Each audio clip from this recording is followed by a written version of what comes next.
Hallelujah, Lord God. Oh, maraming salamat sa muli sa inyong lahat. Naririto po ako muli at gusto ko po na evaluate natin yung ating mga sarili at yung nangyari po mula pa nung January na 'di ba po nagkaroon ng pagsabog ng bulkan, Taal. No po, sa Batangas. Tapos, March, sinundan ng pandemic. Tapos, hindi pa natatapos, andyan na yung mga nagkaroon ng lindol, nagkaroon ng baha, bagyo, yung bagyong super typhoon. Di po ba? Grabe po yung binigay sa atin na natakot nun. Kaya talagang, alam nyo po, ang lahat ng yan ay kagagawan ni Taning. Talagang ayaw niya na tayong, kumbaga parang 'di ba sa buhay natin, sa sitwasyon natin ngayon, parang hindi na tayo makaahon-ahon, di po ba? Pero magpatuloy lang po tayo na panghawakan natin yung mga pangako ng Panginoon, yung mga salita niya, at makikita po natin. Kasi ang naman, sabi nga sa John 10:10, the thief cometh to steal, to kill, and to destroy. No? But Jesus came to give us life abundantly and prosperous. No? Na talagang pilit niya yon na talagang inaagaw, ninanakaw, di ba nga? Pumapatay siya ng pag-asa. Tinatanggal niya lahat sa atin. Pero hindi niya alam, sa mga ginagawa niya na yon, tatandaan po natin yan na hindi ang Diyos ang nagbibigay. Nasabi natin, naku, inaano na tayo ng Diyos, pinaparusahan na tayo. Hindi po. Tandaan po natin, hindi ang Diyos ang nagbibigay ng mga bagay na yan. Kung hindi, si Satanas po, si Taning, na talagang ginugulo niya ang utak natin, inaalis niya yung peace, yung joy sa heart natin, yung focus natin para mawalan tayo ng tiwala sa Panginoon, pero hindi niya alam, lalong lumalapit ang mga tao sa Diyos. Kasi nga po, 'di ba? Kapag yung mga nangyayari na yan, tulad yung itong huling bagyo, 'di ba? Si Ulysses, matindi po ang ginawa niya, mas matindi pa kasi yung super typhoon po, yung si Rolly, hindi po tayo tinamaan. Pero dun sa ibang lugar, matindi rin po. Tapos yun naman bagyong Ulysses, talagang apektado po tayo. So pero andun pa rin yung protection ni Lord. Kaya nga sabi ko talagang, to God be the glory. Sabi ko, sobrang buti ng Panginoon. Kasi dito nga po sa kapitbahay namin, minaliparan ng yero. Kami nga po napilasan din ng yero. Pero yun lang, mga bagay na yun, i-compare mo sa mga tao na ando doon po, nakalubog ang bahay nila sa bahan, sa bubong na lang sila, meron namang sumabog na transformer, tapos na baha kasi, kaya na kuryente. Ang dami po, ang dami dito sa Las Piñas po, sunod-sunod ang sunog ng mga nakaraan po. Kaya talagang parang, kung iisipin mo, ikaw yung nasa sitwasyon na yun, parang wala nang pag-asa. Talagang ayaw mo na, bibigay ka na. So to God be the glory, sabi ko nga po, ang talagang purpose po ng video na ito is makapag-encourage ng mga nanghihina. Mabless ng mga salita ng Diyos ang lahat ng nakakapakinig ng video na ito. At itong video po na ito, minsan sabi ko naiiyak na lang ako dahil talagang very timing si Lord na nilagay niya nga po sa isip ko ito na makapag-video, makapag-share ng testimony.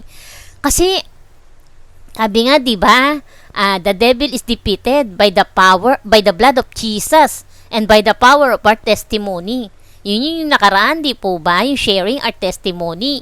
Na talagang kailangan po i-share natin kung paano siya kumilo sa buhay natin, kung paano siya naghimala, kung paano kanya pinagpala, kung paano kanya pinagaling, kung paano siya nag-provide, yun po yung lahat ng iyon. Kaya talagang, at pagka ganon, talaga po, talunan po talaga si Satanas. Kaya, wag po tayong malungkot kung sino man yung dumadaan sa sitwasyon ngayon na talagang matindi. Kami po, dumaan din kami. So, basta po, magpatuloy lang po tayo. Panghawakan natin yung salita ng Diyos. At isang araw, in His time, all things will become beautiful. Napakasarap po ng mga pangako ng Panginoon. At iyan pong mga pangako na yan ang magiging sandata natin. Yang mga salita na yan ng Diyos ang magiging sandata natin kapag tayo ay humaharap sa battle. Kasi everyday is battle. No? Pero yung battle hindi sa atin. Kay Lord yan, ibigay mo yan kay Lord. No? Si Lord ang bahala dyan. Huwag po nating isipin na pinabayaan na tayo ng Panginoon. God never leave us nor forsake us, mga kapatid. Kaya talagang sabi ko nga, grabe, eto matatapos na ang taon ng 2020.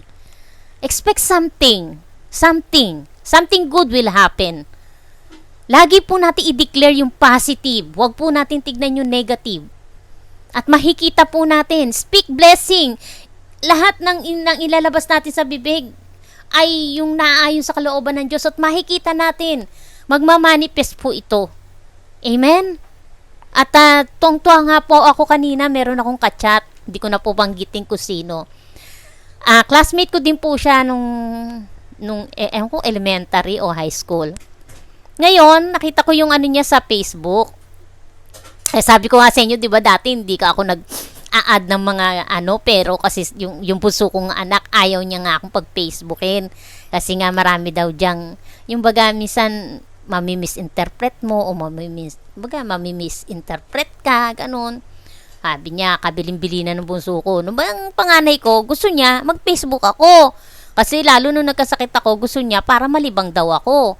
Pero, eto nangyari na wala akong alam pero natuto po ako dahil iyon po ang gusto ng Panginoon na eto ma-share ko yung goodness niya. Kaya, eto nga nakita ko siya. Tapos, inad ko siya. Tapos alam nyo, very timing talaga. Sabi niya, grabe alam mo, na ako, yung Christian na pala siya. Pero, yun nga, sabi niya, kasi ang asawa niya, naputulan ng paa. So, ngayon, sabihin natin na talagang dumaan siya sa matinding problema. So, ibig sabihin, yung finances niya, kaya, nagiging niya, problema niya noon yung pamasahe. Pero alam nyo, napakabuti ng Diyos. Ito nga, diba, yung sa akin, dito sa live streaming, dito sa yung sa church na online, no? Na ngayon kahit nasa bahay lang ako, nakakapakinig ako ng salita ng Diyos. So ganun din tayong lahat. Kaya nga sabi ko, kung aalalahanin ko nung nag-umpisa tong video ko, po to, mga May ko na umpisahan. 6 months na po ako ngayon. To God be the glory. Sabi ko parang hindi ko kaya. Pero totoo po yan. Kasama natin ng Diyos. Kaya makakayanan natin ang lahat. Kaya sabi ko nga, nag-aano nga kami kanina, chat kami. Sabi ko, sige. Sabi ko, gusto mo manood ka ng nung live streaming. Meron po kasi kami ng Monday at Wednesday, no? Family communion. Po yon, alas 8 hanggang alas 9:30. Masarap po kung gusto nyo po, lahat po ng nakikinig, kung gusto nyo makapakinig, kung gusto nyo mabless, kung gusto nyo lubakas, ma-encourage, inaanyayahan ko po kayo na manood po. At meron po kami ng Sunday service, alas 7 naman ng gabi. So yun, kasi totoo po na kumbaga parang sa cellphone, uulitin ko, pag hindi po tayo nakapag-charge, no? Baliwala yung cellphone. Kahit anong ganda ng cellphone, kahit anong, 'di ba? Kahit may load diyan, naka-line 'yan, pag hindi mo yan na-charge, wala. Pag walang connection katulad ng Wi-Fi, 'di ba? Itong mga nakaraan na nagbagyo, walang Wi-Fi, walang kuryente, 'di ba? Yung mga apo ko nga po parang Pero kumbaga, wala na, yan na talaga ngayon eh. Pero alam nyo, ang titingnan mo ngayon isang side na napakaganda po kasi ultimong yung mga nasa ibang bansa, nare-reach out natin. Di po ba? Kaya doon ako blessed na blessed talaga. Oh, tapos yun nga sabi ko, sige, kako, mag-ano ka. And then yun, nakakatuwa, di po ba, na ang buhay natin ay nagiging madali ngayon. Kasi kahit nasa bahay ka lang yun yung dinidesire ng heart ko noon. Nalulungkot ako, 1 taon na ako hindi nakaka-attend ng church. Nung nagkasakit ako, nagkaroon ako ng sciatic pain nerve. Grabe po talaga, ang hirap pagka wala kang, hindi ka rinig ng mga salita. Bagamat yes, nagbabasa ka, pero iba pa rin po. At saka yung nakakadao pang palad mo, ang mga pastor mo, ang mga, di ba, mga kapatiran. Masarap po, nakakalakas talaga, lumalakas ka in the name of Jesus. So yun po, kaya kumbaga kung evaluate po natin, isipin natin ano nga ba at ano nga ba ang naging reaksyon natin sa mga nagdaan na to ng mga pagsubok, 'di ba? Hindi kailangan maging bitter kundi kailangan maging better po tayo, no? Mag-level up po tayo. No, tungtungan natin yang mga na yan, mga problema na yan, tungtungan natin. Kasi yan lilipas din yan. Wag po tayo, sabi nga, wag nating tambayan, no? Daanan lang natin yan at ipaubaya natin sa Panginoon. Makikita natin, God will make a way. God will provide. Ano man ang sitwasyon mo, kapatid, walang-wala ka man ngayon. Pagtiwala ka sa Panginoon, no?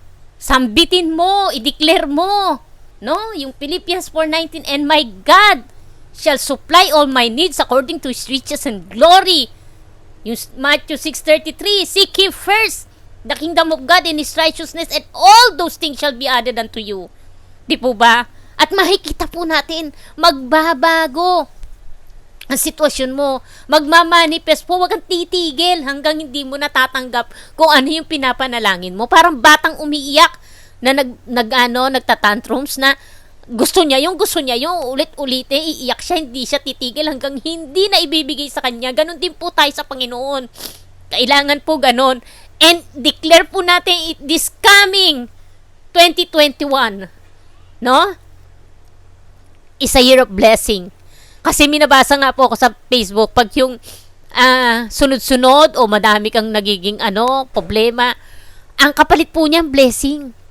Kaya nga po kasi alam ng kalaban na marami tayong inheritance sa Panginoon, marami tayong dapat tanggapin, pero pinipigil niya po yun.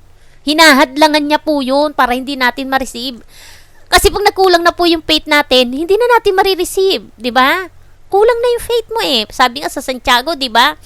Yung parang alon, pabago-bago ang isip natin. Wag pong gano'n, wag ka na mag-expect ng pagpapala. Kaya talagang parang sobrang ako, excited ako ngayon kasi yun nga yung classmate ko, parang sobrang nakapagpalakasan kami kanina. Kaya talagang nagpupuri ako sa Panginoon sa lahat ng mga kinukonek sa akin ng Panginoon. Na sabi ko nga kay Lord, gamitin mo ako. Gamitin mo ako. Yung buhay ko. Sabi ko sa kanyang ganyan, pagpalain mo ako upang maging pagpapala sa mga nangangailangan. Yun po yung mga desire ng heart ko. Kaya talagang sobra po talaga na nagpapasalamat ako sa Panginoon. Pasensya na kayo at nagbe-blend yung anak ko. So, yun po. To God be the glory. Talagang pasensya na kayo, 'di ba? Hangga't maaari ayoko umiyak, pero ano po 'yan? Tears of joy, no? Sabi nga, 'di ba? Yung hindi natin alam, minsan naiinggit tayo sa iba. Sabi natin, buti pa siya. Pero hindi natin alam kung ano yung mga pinagdaanan niya bago siya naging successful, no? Kaya magpasalamat po tayo. Magkaroon po tayo ng contentment, no? At sabi nga, count your blessing and name it one by one.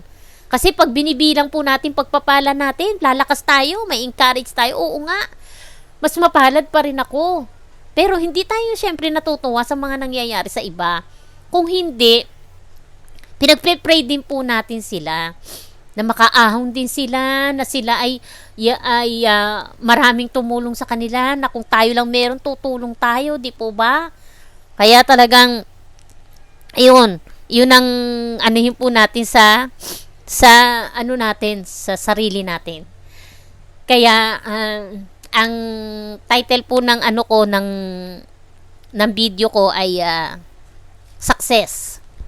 Kaya talagang wag po tayong tumingin sa nakikita natin ngayon.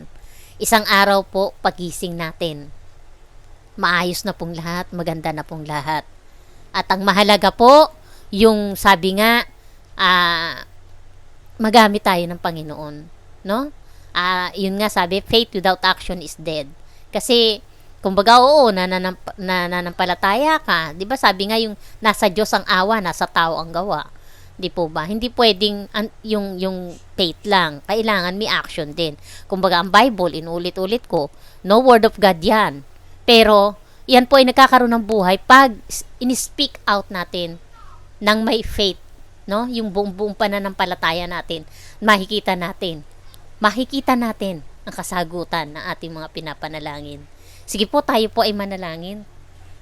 Gusto ko po kayong ilid sa maiksing panalangin. Sino man ang nabibigatan, sabi nga, come to me, those who are heavily laden, and I'll give you rest. Oh, hallelujah, Lord God. We thank you. We thank you, Panginoon, sa lahat, Panginoon, ng mga kinukonek mo sa channel na ito, oh God. Upang ma-bless at ma-encourage, oh God. Use me, oh God, mightily. Continue, Lord, to bless, Lord, lahat, Panginoon, Lord, ng nakikinig ngayon ng video na ito. Touch their heart. Lord, kung meron man silang mga pagkukulang, Lord, tulungan mo sila na magpakumbaba at humingi ng tawad, O God. Lord, at magtiwala ng buong buo sa iyo na ang mga pangako mo. Tapat ka sa pangako mo, O God. Hindi ka nagkukulang. Hindi mo kami iniiwan. Hindi mo kami pinababayaan, O God. Oh, hallelujah, Lord God, na in your time, all things will become beautiful. Lord, na hindi matatapos ang taon na to, naniniwala kami, O God, na pag sinamahan namin ng sipag at tiyaga, ng pananampalataya, O God, Lord, at bibigyan mo kami ng wisdom na nagbumula sa iyo, O God, matatanggap namin, Panginoon Lord, hindi pa natatapos ang taon, anuman ang hinihingi mo, kapatid, ito'y matatanggap mo sa pamamagitan ng iyong pananampalataya. Buong pananampalataya at patuloy na pagsunod sa ating Panginoon. Oh, we thank you, Lord, sa pagkakataong ito, O God. Pinupuri ka namin, nilulwalhati ka namin. Lord, ito ang aming dalangin in the name of the Father and of the Son and of the Holy Spirit. Amen. Glory to God. Maraming salamat po. Pasensya na po at kasi nga nung mga nakaraan walang internet, no, walang kuryente. Tapos nung mga nakaraan nawalan uli. Kaya pero hindi tayo mapipigilan ng gawa ng ating kalaban. To God be the glory. We declare victory after victory, healing after healing, and blessing after blessing. In Jesus' name, amen. Amen.